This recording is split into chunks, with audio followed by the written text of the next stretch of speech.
All right, so now that we've talked about microscopes, let's talk about the opposite of a microscope, telescopes. So with telescopes, what is different compared to a microscope? In both cases, we want to use them to make objects look bigger so they're, so that we can see them better. With a telescope though, our object is going to be very far away, compared to the microscope, where our object is going to be, close to our lens. So what this means is our very far away object is going to be giving us parallel rays entering our lens. So let's go ahead and draw our telescope.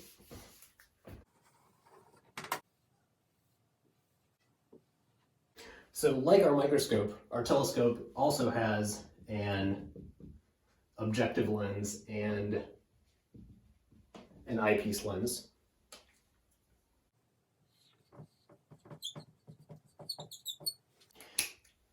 And we're looking at an object that is very far away. So this is not the actual position. Our object is somewhere way off to the left, giving us rays coming into the objective all at approximately the same angle, right? If it's far enough away, every ray from that point is going to look like it's entering our objective at the same angle.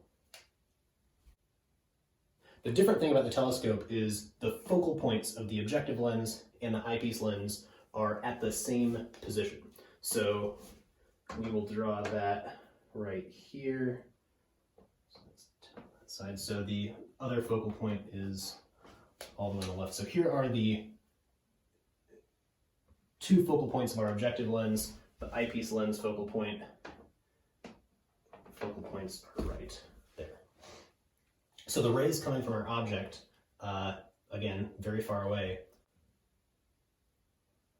So the parallel rays coming from our object entering the objective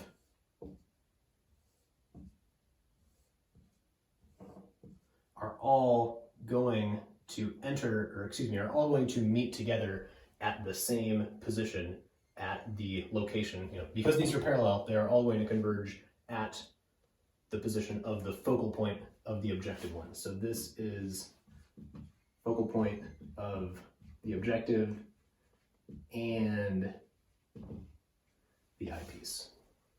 So that will look something like this.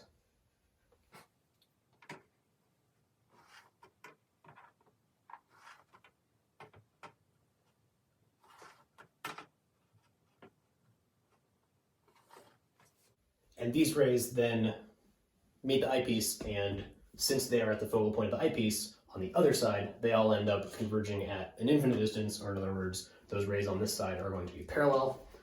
So they're going to look like this.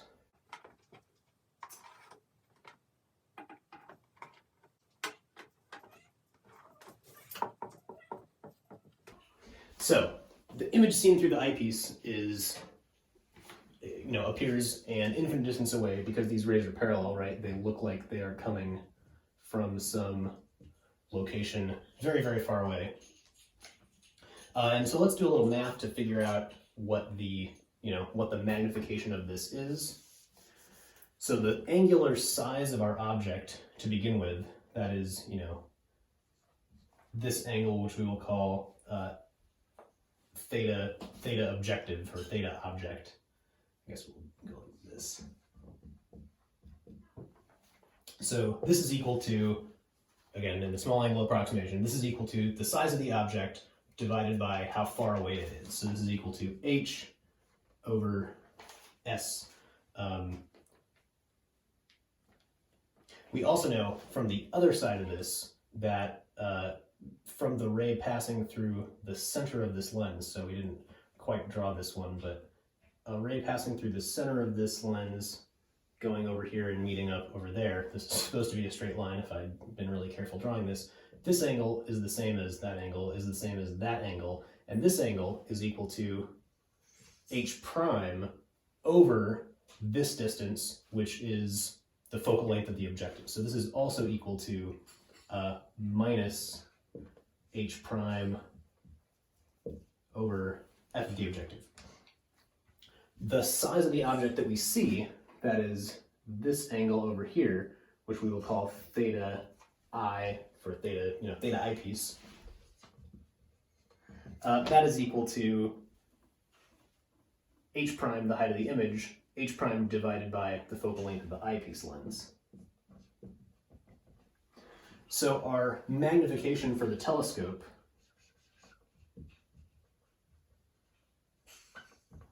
is equal to, the size of the object we see divided by the size of the object that we would see without the telescope.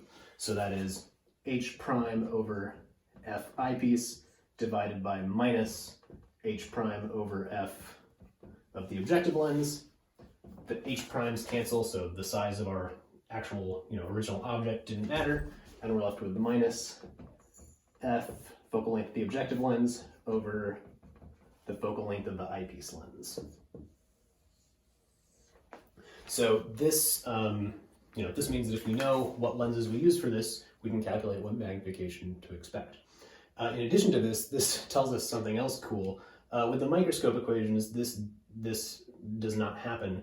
But for the telescope, you can see that if you switch the objective lens and eyepiece lens, or in other words, if you look into this end of the telescope and have this end facing your object, you are changing which lens is which. You are switching f objective and f eyepiece, which means that if you started with a telescope that had a magnification with an absolute value greater than 1, so it made things look bigger, when you look through it, the reciprocal of that is going to give you something with a magnitude less than 1, so your objects are going to look smaller. So this is why looking through, binoculars or a telescope backward makes things look smaller than they actually are. All right, one last interesting note, I guess. You can also make telescopes with mirrors instead of lenses, and this is very common in astronomy to avoid things like chromatic aberration. Also, giant mirrors are lighter and cheaper than giant pieces of glass. We're talking about things, 10 or 30 feet wide or something like that. So in that case, the geometry is slightly different. I just want to show you one example. So this is called a Newtonian telescope, named after Isaac Newton. So this was invented, 400-ish years ago. And again, this uses mirrors instead of refracting lenses. So it looks something kind of like this. You have a curved mirror at this end, and you have your object somewhere really far away over here, far enough away that it's giving you parallel rays going towards your mirror. So these rays, meet the mirror, they're going to bounce, and they are going to converge at some distance, right, depending on the radius of curvature of the mirror. And what happens with the Newtonian telescope is somewhere in here is a little diagonal mirror. We'll put it maybe this far away. A little flat diagonal mirror. So these rays, when they reflect off of this,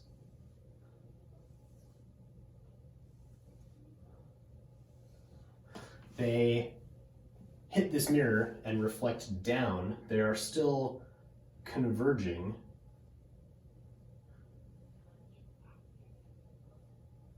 So they converge and reflect through this spot, and then you can put them through a lens off to the side that you can look through and then see the magnified image of your object. So this whole thing was mounted in some big tube with a hole through the side for you to look in. So this is a very common telescope geometry, and if you've used a astronomy type telescope, they usually look something like this. The eyepiece is off to the side, because they are geometry kind of similar to this. Not all microscopes are. Not all telescopes are. There are many different kinds of telescope geometries, but this is just one we can look at right now.